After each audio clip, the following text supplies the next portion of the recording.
Guys, for this video, so yun guys, nalilinis niya yung asawa ko kasi rest din niya ngayon. Tsaka ako naman, tinulungan ko siya, palitan ko yung ponda kasi yung mga ponda kasi lalaban na namin.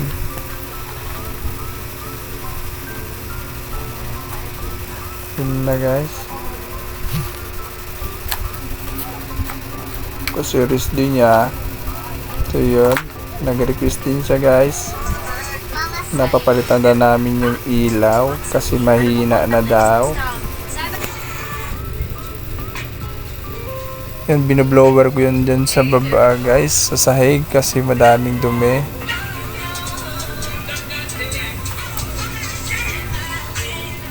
Yun na guys, kinuha niya ng ilaw yung na-order niya. Itatry daw namin kung malakas ba to.